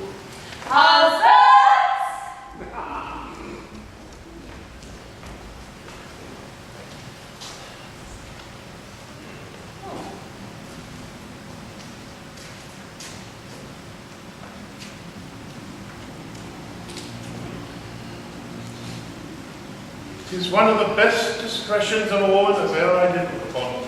And did he send you both these letters at an instant? Within a quarter of an hour. Pardon me, wife. Henceforth do what thou wilt. I rather will suspect the sun with cold than he of wantonness. Now doth thy honour stand in him that was of late a heretic as firm as faith. 'Tis well, 'tis well. No more. Be not as extreme in submission as in offence, but let our plot go forward. Let our wives, yet once again, to make us public sport, appoint a meeting with this fat fellow, where we may take him and disgrace him before it. There is no better way than that they spoke of. But how to send him word they'll meet him in the park at midnight? Oh, I find he'll never come. You say he has been thrown in the rivers, and has been grievously beaten, the small woman. Methinks there should be terrors in him, that he should not come. Methinks his flesh is punished. He shall have no desires. Devise how you'll use him when he comes, and let us two devise to bring him hither. There is an old tale, goes that Herne the Hunter, sometime a keeper here in Windsor Forest, doth all the winter time at still midnight walk round about an oak, great ragged horns, and there he blasts the tree, and takes the cattle, and makes milk kine yield blood, and shakes a chain in a most hideous and dreadful manner. You have heard of such a spirit, and well you know the superstitious, idle-headed eld received, and did deliver to our age this tale of Herne the Hunter for a truth. Why, yet there want not many that do fear in deep of night to walk by this urn oak. But what of this? Marry, this is our device. The Falstaff at that oak shall meet with us. Well, let it not be doubted, but he'll come. And in this shape, when you have brought him thither, what shall be done with him? What is your plot? That likewise have we thought upon, and thus, Nan Page, my daughter, and more, will dress like spirits, ghosts, and creatures, green and white. As Falstaff, she and I have newly met, let them from forth a sore pit, rush at once with some diffused song. Upon their sight, we two in great amazement will fly, then let them all encircle him about, and spirit-like to pitch the unclean knight, and ask him why that hour of ghostly revelry their so sacred paths he dares to tread in shape of And to tell the truth, let the supposed spirits pinch him sound and burn him with their tapers. The truth being known, we'll all present ourselves, dishorn the spirit, and lock him home. That will be excellent. All go by the business. My Nan shall be the queen of all the ghosts, finely attired in a robe of white. That silk will I go by, and in that time shall Master Slender steal away my Nan and Mary at Eton. Go, send to Falstaff straight. Nay, I'll to him again in the name of Brooke. He'll tell me all his purpose. Sure he'll come. Dare not you that. Go get us properties and drinking for our company. Let us about it. It is admirable pleasures and very honest labors. Go, Mistress Wharton. Send quickly to Sir John to know his mind. I'll to the doctor. He hath my goodwill, and none but he to marry with Nan Page. That Slender, though well landed, is an idiot. And he, my husband, best of all the facts. The doctor is well moneyed, and his friends courted at court. He, none but he, shall have her, though 20,000 worthier come to crave her. What wouldst thou have, Paul? What thick skin? Speak, pray.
old fat woman, but she's gone.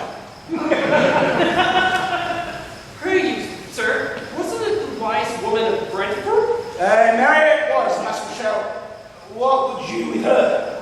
My master, sir, my master, Slender, said to her, seeing her go through the streets to know if it were my master's fortune to have her or no. Tis his fortune. What, sir?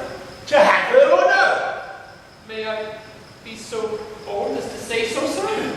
I, sir, like whom more? I thank your worship. I shall make my master glad with these tidings. Clerkly, thou art clerkly, Sir John. Was there a wise woman with thee? That there was, mine hostess, one that hath taught me more wit than I ever learned before in my life. If it should come to the ear of the court how I have been washed and cudgelled, I warrant they would whip me with their fine wits till I was crestfallen as a dry pear. Well, if my wind were not long enough, I would repent. Now whence came you? From the two parties forsooth. The devil take one party, and his damn the other, and so they shall both be bestowed. I have suffered more for their sakes, more than the villainous inconstancy of man's disposition is able to bear. And have they not suffered? They suffered. Yes, I warrant, especially see one of them, Mistress Ford, good heart, is beaten black and blue that you cannot see a white spot about her. What telleth me of black and blue? I was beaten myself into all the colours of the rainbow. And but by my admirable dexterity of wit, my counterfeiting the action of an old woman delivered me. The knave constable had set me in the stocks, in the common stocks, for a week. Sir, let me speak with you in your chamber, yeah? We shall hear how things go, and I warrant you to your content. Here is the letter that will say somewhat. Good hearts, what I do here is to bring you together. Sure, one of you does not serve heaven well, that you are so cross. Come into my chamber. Well, if you insist.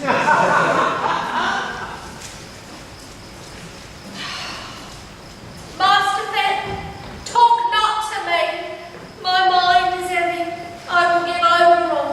You hear me speak. Assist me in my purpose, and as I'm a gentleman, I'll give thee £100 in gold or more than you lose. I will leave you, Master Fenn, and I will, at the least, keep your counsel. From time to time, I have acquainted you with the dear love I bear for Anne Page. Mutually have answered my affection, even to my wish. I have a letter from her, of such contents as you will wonder at, the mirth whereof so large with my matter that neither singly can be manifested without the show of both. But that false star hath the great scene in the image of the jester. I'll show you here at large. Hark, good mine host. Tonight, at Hearn's Oak, just between 12 and 1, must my sweet Nan present a ghostly scene. The purpose why is here, in which disguise, while others jest, something rank afoot. Her father hath commanded her to slip away with Slender, and with him at Eton, immediately to marry. She hath consented now, and her mother, ever strong against that match, she hath, the Dr. Pipes, hath appointed that he likewise shut her away, while other sports are tasking of their minds, and at the deanery where a priest attends straight marriage. To this her mother's plot, she seemingly obedient, likewise hath made promises to the doctor. Now thus at rest, her father means she shall be all in white, and in that hour, when Slender sees this time to take her by the hand and bid her go, she shall go.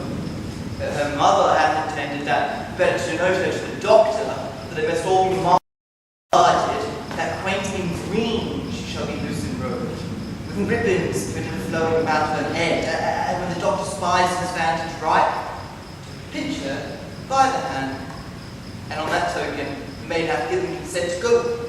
Well, which man she to say, father or mother? Both, my good hostess, to go along with me, and he requests that you procure the vicar to stay for me at the church twixt 12 and 1, and in the law, lawful name of marrying, to give our hearts a night ceremony. Well, husband your device, I'll to the vicar, bring you the maid, you shall not lack a place. So I am all down to thee. Besides, I'll make a present of you next. And as the actress said to the bishop, I never saw a woman do that with a kettle. Pretty! No more rapping! Go! I'll hold! This is the third time. I hope we capitalize in odd numbers. Away you go. They say there is divinity in odd numbers, in the nativity, chance, or death. Away! I'll provide you with a chain and I'll do what I can to get you a pair of horns. Away, I say! Time waits! Hold up your head and mince! Oh, how now, Master Rook? Master Rook, the matter will be known tonight or never. Be you in the park about midnight at Herd's Oak, and you shall see wonders. Went to knock to her yesterday, sir, as you told me you had a queen. I went to her, Master Brook, as you see, like a poor old man. But I came from her, Master Brook, like a poor old woman. That same knave, Ford, her husband, had the finest mad devil of jealousy in him, Master Brook, that ever governed frenzy. And I'll tell you strange things of this knave Ford, on whom tonight I shall be revenged, and I will deliver his wife into your hand. Follow. Strange things in hand, Master Brook. Follow. Come. We'll couch in the castle ditch till we see the light of our spirits. Remember, some slander, mine. I forsooth I have spoke with her, and we have a nay word how to know one another. I come to her in white and cry, "Ma." She cries, "Budget," and by that we know one another. That's good too. But what needs either your mom or her budget? The white will decipher her well enough. It has struck 10 o'clock. The night is dark. Light and spirits will become it well. Heaven prosper our sport. No man means evil but the devil, and we shall know him by his horns. Let's away. Follow me. Master Doctor, my daughter is in green. When you see your time, take her by the hand, away with her to the deanery and dispatch it quickly. Go before into the park. We two must go together. I know what I have to do. Adieu. Very well, sir. My husband will not rejoice so much in the abuse of Falstaff as he would hate that the doctor's marrying my daughter. But 'tis no matter. Better a little chiding than a great deal of heartbreak. Where is Nan now, with her troop of ghosts and the Welsh devil Q? They're all couched in a pit hard by Hern's Oak with obscured lights, which at the very instant of Falstaff's and our meeting, they will at once display to the night. That cannot choose but amazing. If he be not amazed, he will be mocked. If he be amazed, he will every way be mocked. We'll betray him finely. Against such losers in their lechery, those that betray them do no treachery. The hour draws on. To the oak! To the oak! The Windsor bell hath struck 12. The minute draws on. Now the hot-blooded ghosts assist me. Remember, Jove, thou wast a bull for thy Europa. Love set on thy horns. Oh, powerful love, that in some respects makes a beast a man, and in other respects a man a beast. For me, I am here, a Windsor stag. and the fattest, I think, in the forest. Just have me a cool rat time, Jove. Well, who can blame me if I piss my tallow? Here comes he. My doe! Sir John! Up there, my dear, my male dear. Oh, my doe with the black scut. Let the sky rain potatoes. Let thunder to the tune of green sleeves. Hail kissing comforts with snow aringos. Let there come a tempest of provocation. I will shelter thee here. Mistress Page has come with me, sweetheart. Divide me like a private buck. Each a haunch. I will keep my sides to myself, and my shoulders for the fellow of this walk, and my horns I bequeath to the husbands. Am I a woodman, huh?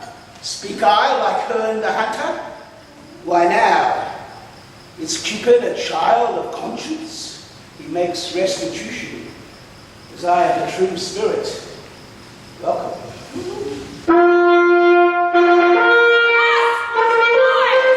Heaven forgive our sins! What should this be? Away! Away! I think the devil will not have me damned, lest the oil in me should start a fire. He shall never else cross me thus. Spirits, black, grey, green and white, you moonshine revellers and shades of night, you orphan heirs of fixed destiny, attend your office and your quality. They are ghosts. He that speaks to them shall die. I'll wink and I'll couch. No man their words must I. But stay! I smell a man of Middle Earth.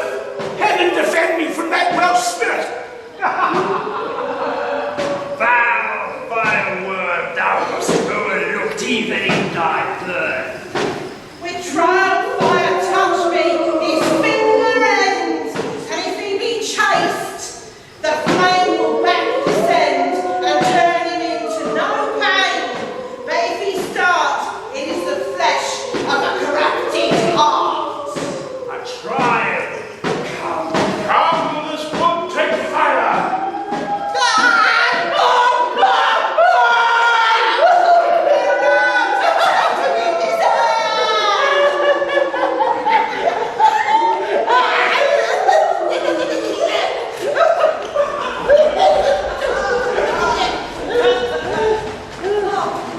I pray you, come, hold up the chest no higher.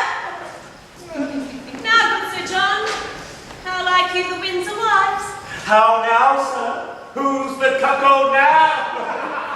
Master Brooke, Falstaff the knave, a cuckoldly knave. Here are his horns, Master Brooke. And Master Brooke, he hath enjoyed nothing of forward but his butt washing, his cudgel, and 20 pounds of money, which must be paid to Master Brooke. Sir John, we have had ill luck. We could never meet. I will never take you for my love again. I will always couch you, my dear.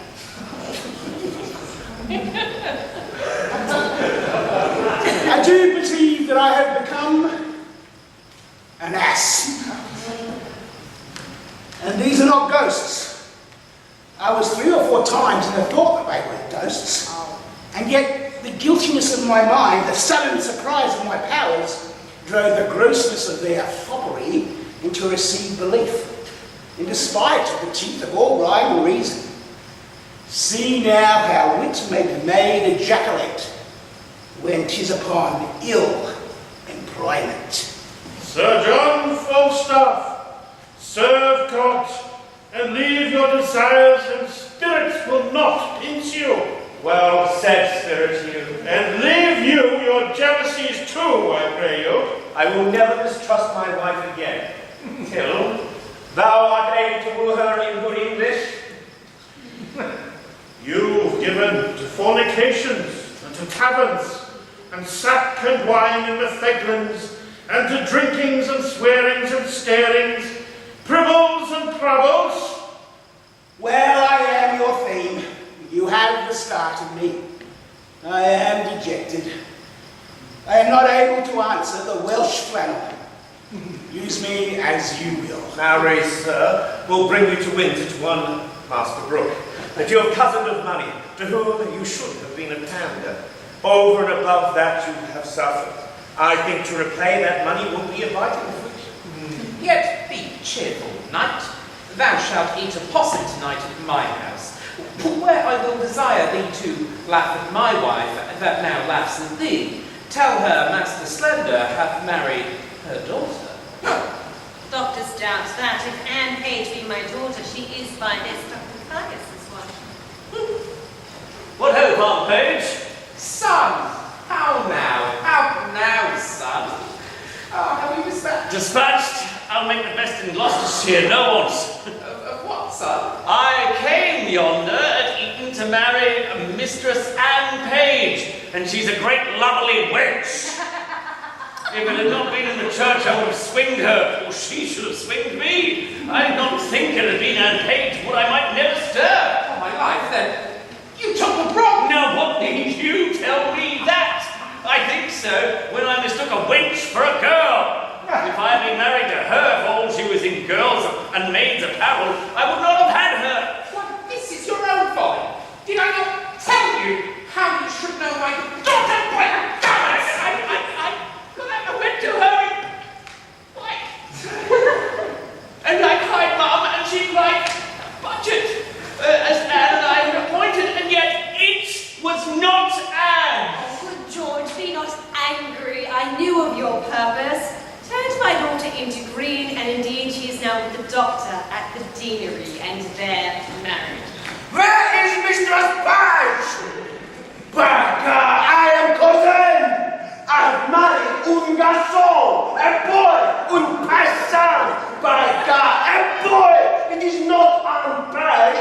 Baka, I am cousin. Why? Did you take her in green? I, Baka, am this a boy. Baka, son Windsor. This is strange. Who's got the right hand? My heart misgives me. Here comes Master Fenton. How now, Master Fenton? Pardon, good father. Pardon, my mother. Now, mistress, how chance you went not with Master Slender? I went to the with Master Doctor May. You do amaze her. Hear the truth of it. You would have married her most shamefully when there was no proportion held in love. The truth is that she and I, long since contracted, are now so sure that nothing can dissolve us. The offence is wholly that she hath committed, and this deceit loses the name of craft, of disobedience, or unduteous titles, since therein she doth evitate and shun 1,000 irreligious cursed hours, which forced marriage would have brought upon her. Stand not amazed. Here is no remedy. In love the heavens themselves do guide us then. Money buys land. Wives are sold by faith. I'm glad, though, you have taken a special stand to strike at me. But your arrow hath glanced. Well, what remedy? Fenton, heaven give thee joy. What cannot be eschewed must be embraced. When night dogs run, all sorts of deer are chased. Well, I will muse no further. Master Fenton!